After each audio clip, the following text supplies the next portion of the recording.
Fellow Jamaicans, I join you in welcoming the new year 2014 with great expectations. As we herald in the new year and pause to reflect on the year past, let us give God thanks. In the past year, we have had proud moments in sports, entertainment, and culture. We must continue to build on these areas of strength and capitalize on the international brand value of Jamaica as a land of talent. Last year, we continued to face the disturbing situation of increases in major crimes, some of which were particularly gruesome and targeted pregnant women, children, and the elderly. There is a feeling of hopelessness, helplessness, and frustration with the high crime rate.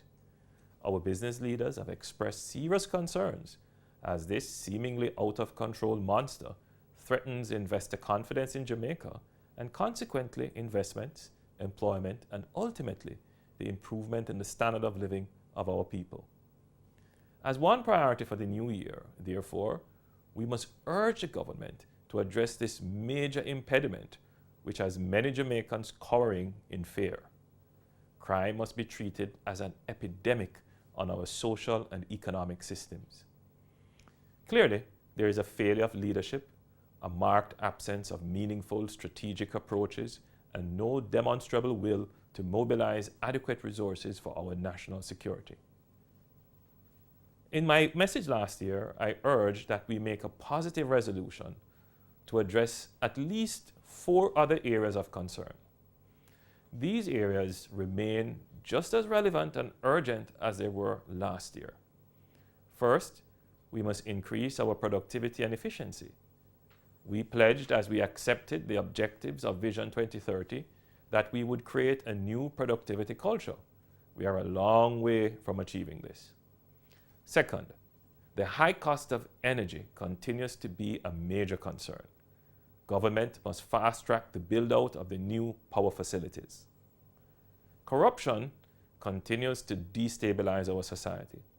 Jamaica is ranked among the bottom half of countries on the World Corruption Index, and undoubtedly will remain there until the government stops paying lip service to the anti-corruption agenda.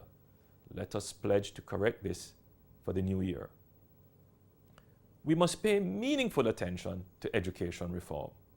I have always maintained that education transformation is the key to empowering Jamaicans and improving the human resource input into economic, social, and political development. Let us make this a reality. Let us make 2014 a year of action.